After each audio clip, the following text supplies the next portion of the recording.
आज की वीडियो में हम बात करेंगे स्मार्ट स्टडी स्ट्रेटजीज़ के ऊपर। याद रखिएगा, हमेशा जब भी कोई भी काम किया जाए, चाहे वो पढ़ाई हो, चाहे कोई बिजनेस हो, चाहे आपकी प्रोफेशनल फील्ड हो, कुछ भी हो,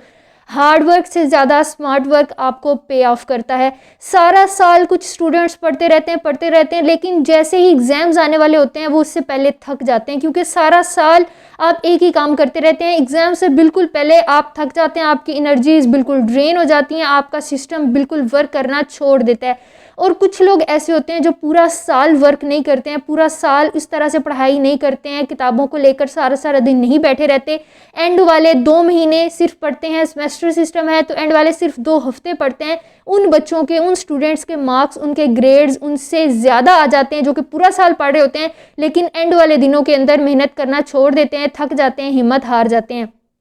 तो याद रखिएगा, स्मार्ट वर्क से आप अपने ग्रेड्स को अचीव कर सकते हैं। इसके लिए ज़रूरी नहीं है कि आप पूरा साल पढ़ते रहें, किताबों को रट्टा लगाते रहें, लेकिन उसके लिए कुछ स्ट्रेटजीज़ हैं जिनके ऊपर आपको काम करना पड़ेगा। फिर वो स्मार्ट वर्क, फिर वो एंड वाले 2 हफ्ते, 2 महीने आपको पे ऑफ करके देंगे, आपको टॉपर्स की लिस्ट में भी लेकर आ जाएंगे। सबसे पहले कुछ ब्लंडर्स की बात करते हैं कि जो काम नहीं करने चाहिए, और मोस्टली स्टूडेंट्स हम में से वही काम कर रहे होते हैं। सबसे पहली चीज़ कि आप जिस जगह पर बैठकर पढ़ रहे हैं वो कौन सी जगह है। बहुत छोटी सी चीज़ है, बेड के ऊपर, बिस्तर के ऊपर बैठकर नहीं पढ़ना, क्योंकि हमारी कंडीशनिंग हुई है, हमारे माइंड ने, हमारे ब्रेन ने, हमारी बॉडी ने लिंक किया हुआ है उस बिस्तर को, उस बेड को स्लीप के साथ, कंफर्ट के साथ, सुकून के साथ। जैसे ही आप बेड के ऊपर बैठकर पढ़ना शुरू करते हैं, चाहे वो सुबह का टाइम भी क्यों ना, आधा घंटा बैठते हैं, उसके बाद आप थोड़ा सा लटक जाते हैं, फिर आप पिलो के ऊपर आ जाते हैं, आप लेट कर पढ़ना शुरू कर देते हैं, और आहिस्ता आहिस्ता बिल्कुल आप बिस्तर के अंदर चले जाते हैं, आपको नींद आना शुरू हो जाती है और आप वो पढ़ना छोड़ देते हो। आपका ब्रेन आपको वो मैसेज देना बंद कर देता है कि भाई आपको ज़रूरत है पढ़ने की, एग्जाम्स आने हैं, आपने पढ़ना है। तो कभी भी जब भी आप पढ़ने लगते हैं तो कोशिश करनी है बेड को छोड़ देना है। चेयर टेबल है, कोई भी ऐसी जगह जहाँ पर लेटने के आपके इम्कानात नहीं है कि आप लेट सको, आप किसी चीज़ का सहारा ले सको, तो उस जगह पर बैठ कर आप लोगों ने पढ़ना है। दूसरी चीज़, मोबाइल से नहीं पढ़ना। हम आजकल सॉफ्ट कॉपीज़ को यूज़ करते हैं, सॉफ्ट कॉपीज़ के लिए हम मोबाइल फ़ोन्स यूज़ करते हैं। तो कभी भी आप किसी चीज़ को सर्च कर रहे हैं या आपको किसी ऐसी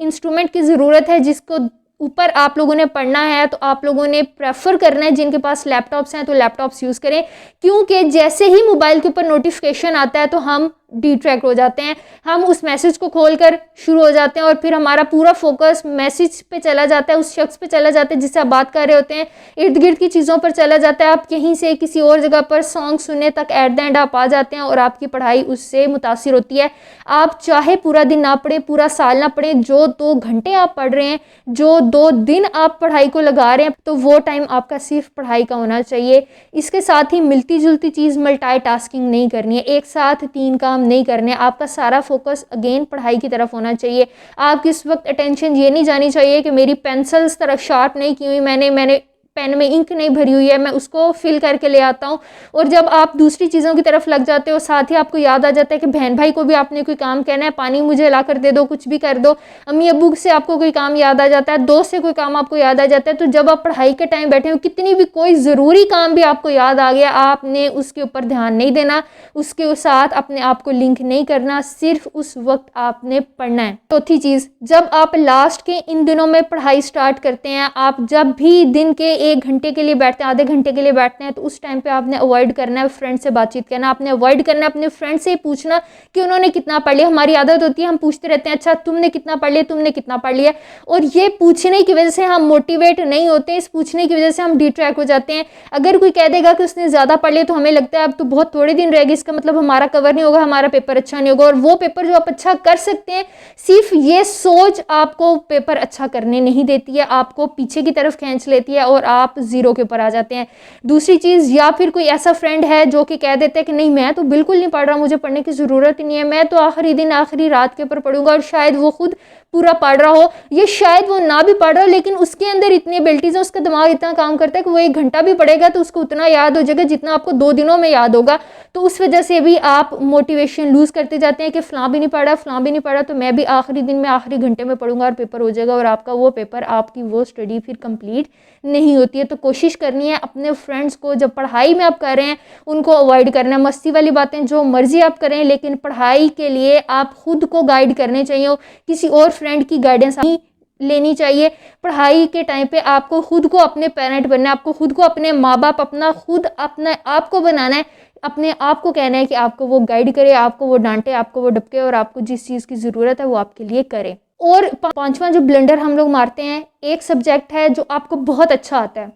दूसरे सब्जेक्ट्स हैं जिनके ऊपर आपका फोकस नहीं है, तो आपको जो सब्जेक्ट आता है आप उसको इग्नोर कर देते हो, उसको पढ़ते नहीं हो कि ये काम तो मैं कर लूँगा, और आप दूसरे सब्जेक्ट्स के ऊपर लगे रहते हैं, दूसरे सब्जेक्ट्स के ऊपर अपनी अटेंशन देते हैं, उनको तैयार करते रहते हैं, और वो सब्जेक्ट जो आता है उसके अंदर आपके मार्क्स कम आ जाते हैं। दूसरे सब्जेक्ट्स में अगर मार्क्स ज़्यादा भी आ जाते हैं तो वो सब्जेक्ट आपका इग्नोर हो जाता है। पूरे साल के अंदर आप ऐसा कर सकते हैं, लेकिन एंड वाले दिनों में जब पेपर्स के बिल्कुल करीब तमाम सब्जेक्ट्स को आपने इक्वल फोकस देना है, किसी भी एक सब्जेक्ट को जो आपको आता भी है उसको भी इग्नोर नहीं करना। छठा जो हम ब्लंडर मारते हैं, हमारी आदत है, हम आलसी लोग हैं, हमें पकी पकाई खीर चाहिए, सीनियर से नोट्स ले लिए, किसी कॉलेज के कोलीग से नोट्स ले लिए, अपने टीचर से नोट्स ले लिए, खुद नोट्स नहीं बनाते हैं। आप लोग अगर अपने हाथ से चीज़ों को लिखते रहते हैं, नोट्स बनाते रहते हैं, तो बहुत सी चीज़ें आपको उस वक्त याद रहती हैं। यही वो डिफरेंस होता है जो टॉपर्स और दूसरे स्टूडेंट्स के दरमियान होता है। वो टॉपर्स ऐसे नहीं होते हैं कि जो सारा सारा दिन पढ़ते रहते हैं, पूरा साल यही काम करते रहते हैं। उनकी ये टेक्निक्स अच्छी होती हैं, वो जो काम करते हैं खुद करते हैं, वो सारा साल नहीं पढ़ते हैं, लेकिन उस साल के हर दिन में जो काम उन्हें मिला होता है वो एक दफ़ा जाकर नेट से खोलकर उन टॉपिक्स को पढ़ते हैं, उन टॉपिक्स के नोट बनाकर लिख लेते हैं। हाईलाइट नहीं करना, हाईलाइट करने की बजाय जो भी चीज़ है, आपके 2 पेजेस हैं, आधे पेज में उसके नोट्स बना के छोड़ दें।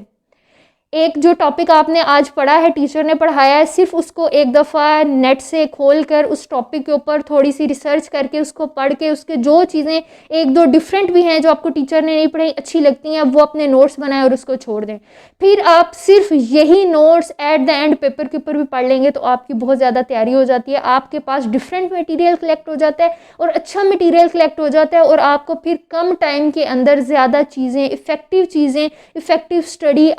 आपकी ज़िंदगी में शामिल हो जाती है, और वो आपको पेपर में, एग्ज़ाम्स में, मार्क्स में बहुत ज़्यादा फ़ायदा देती है। इसके बाद जो काम पेपर के लिए करने चाहिए अच्छे मार्क्स लेने के लिए, स्टडी स्ट्रैटेजी जो आपकी होनी चाहिए वो होनी चाहिए कि जब भी आप याद कर रहे होते हैं तो याद आप लोगों ने सिर्फ रट्टा नहीं लगाना, आपने याद ऐसे करना है कि आप टीचर हैं और आपने किसी को पढ़ाना है। आपको कोई शख्स नहीं मिलता, आपको टेबल मिल जाता है, चेयर मिल जाती है, दरख्त मिल जाता है, घास मिल जाती है, पेंसिल मिल जाती है, तो उसके टीचर बनकर उसको सिखाएं। जो चीज़ आपने याद की है, लर्न की है, उसको वो सिखाएं। आज के दिन में आपने लेक्चर भी ले लिए, जो भी लेक्चर आपने पूरे दिन में सुना है, टीचर्स के 2-3 लेक्चर्स जो भी आपकी क्लासेस हुई हैं, उन सब को जाकर किसी भी एक चीज़ को आप टीच करें, किसी भी एक चीज़ को वो सारी चीज़ें एज इट इज सिखाएं। जब हम सिखाते हैं हमारी अटेंशन ज़्यादा आती है, हम फिर रट्टा लगाने से निकल कर चीज़ों को समझाते हैं जब, तो वो हमारी समझ में भी ज़्यादा बेहतर आती हैं और हम उन चीज़ों को ज़्यादा देर तक अपने अंदर मेमोराइज कर सकते हैं, ज़्यादा अच्छे तरीके से उनको लर्न कर सकते हैं। इसके अलावा आप लोगों ने करना क्या है कि हम लोग आखिरी दिनों में जब पढ़े होते हैं, पूरा साल भी पढ़े होते हैं, तो एक साथ बैठकर सारा याद कर लिया जाता है। सुबह के टाइम में उठे, 3 घंटे इकट्ठे मुसलसल पढ़ते जा रहे हैं, लेकिन इस मुसलसल पढ़ने की वजह से बहुत कम चीज़ें होती हैं जो आप मेमोराइज़ कर सकते हैं, याद कर सकते हैं। तो आप लोगों ने सबसे पहले देखना है कि आप लोगों का अटेंशन स्पैन कितना है, कितनी देर तक आप मुसलसल बैठकर पढ़ते हैं, आपको याद रह जाती हैं चीज़ें, आपको वो चीज़ें आपके अटेंशन का हिस्सा बनी रहती हैं। इसके लिए आपने करना क्या, कोई भी किताब ओपन करें और उसको पढ़ना शुरू करें और टाइम को साथ साथ नोट करते जाएं। तो जब तक आप बिल्कुल अटेंशन के साथ उस बुक को रीड करते हैं, 10 मिनट तक करते हैं, 15 तक करते हैं, 20 तक करते हैं, 25 तक करते हैं, एवरेज 25 मिनट्स होते हैं जो अटेंशन स्पैन होता है, और हम पूरी अटेंशन के साथ किसी भी चीज़ को सुन सकते हैं, पढ़ सकते हैं, याद कर सकते हैं। तो आपका जो भी अटेंशन स्पैन निकलेगा सिर्फ उतनी देर तक पढ़ना है, उसके बाद 5 मिनट का ब्रेक लेना है, फिर से स्टार्ट कर देना है। इस तरह से जब पढ़ेंगे तो जो भी चीज़ आप पढ़ रहे हैं वो सारी की सारी आपके दिमाग के अंदर जाती रहेगी, आप उसको मेमोराइज कर सकेंगे, उसको लर्न कर सकेंगे और उसको याददाश्त का हिस्सा बना सकेंगे, और इस तरह से आपकी तमाम लर्निंग इफेक्टिव लर्निंग रहेगी। ऐसा नहीं होगा कि आप 10 पेजेस पढ़ेंगे और 2 पेजेस आपको अंदर से भूलेंगे ही भूलेंगे। उसके बाद लास्ट में जो स्मार्ट स्टडी की टिप है, स्ट्रेटजी है, वो ये है कि सिर्फ पढ़ने से आपको चीज़ें याद नहीं होती हैं, आप ज़्यादा बेहतर लर्न नहीं करते हैं, आपकी परफॉर्मेंस डिपेंड करती है। आप पढ़ें कम रिवाइज ज़्यादा करें, अपनी एग्जाम्पल्स के अंदर उसको लर्न ज़्यादा करें, दूसरों को समझाएं, दूसरों को सिखाएं। जैसे पहले बताया, आप सिर्फ याद रख लें कि ये रेशो आपकी होनी चाहिए। 20% आप पढ़ रहे हैं, 80% आप रिवाइज कर रहे हैं, रिसाइट कर रहे हैं। 20% आप लोगों ने पढ़ना है, 80% आप लोगों ने उसको रिवाइज करना है। जो भी एग्जाम्पल है, जो भी चीज़ है, उसको आपने अपने वर्ड्स में, अपनी एग्जाम्पल्स के अंदर पुट इन करना है। जब आप अपनी एग्जाम्पल्स बनाते हैं किसी भी चीज़ के ऊपर, तो वो आपको ज़्यादा याद रहती हैं, आप उनके साथ ज़्यादा रिलेट कर सकते हैं, ज़्यादा अच्छे से आपको उस चीज़ की समझ आ जाती है और देर तक वो आपके जहन का हिस्सा बन जाती है। तो कोशिश करें अपने वर्ड्स के अंदर चीज़ों को पढ़ें, अपने वर्ड्स के अंदर चीज़ों को एक दफ़ा बोलें, अपनी हैंड राइटिंग के अंदर एक दफ़ा लिखें ज़रूर। टॉपर्स में यही एक खसूसियत होती है कि वो ज़्यादा से ज़्यादा रिवाइज़ करते हैं, 6-6 7-7 दफ़ा एक चीज़ को रिवाइज़ करते हैं। वो लोग 6-6 7-7 दफ़ा सैम्पल के तौर पर एक चीज़ को लिखते हैं, पेपर को अटैम्प्ट करते हैं, जो भी चीज़ पढ़ रहे होते हैं लिख कर उसे याद करने की कोशिश करते हैं। आप लिख नहीं सकते हैं, अपने वर्ड्स के अंदर, अपनी हैंड राइटिंग के अंदर नोट्स आप बनाएंगे तो वो भी आपके लिए प्रैक्टिस का काम करेगी और उससे भी चीज़ें आप लोगों को ज़्यादा अच्छे से समझ आएंगी। तो आई होप ये स्टडी स्ट्रेटजीज़ आप लोगों के लिए इफ़ेक्टिव रहेंगी, आप लोगों को पढ़ने में ज़्यादा बेहतर तौर पर और अच्छे मार्क्स के साथ अपने एग्ज़ाम्स को पास करने में मदद करेंगी। आई होप ये वीडियो आप लोगों के लिए फ़ायदेमंद रही होगी। अगर वीडियो फ़ायदेमंद रही है तो काइंडली इसको ज़रूर लाइक कीजिएगा, चैनल को शेयर और सब्सक्राइब कीजिएगा ताकि ज़्यादा से ज़्यादा लोग हमारे साथ कनेक्ट कर सकें और हम एक हेल्दी सोसाइटी डेवलप करने में अपना रोल प्ले कर सकें। Thank you so much, take care, अल्लाह हाफिज़।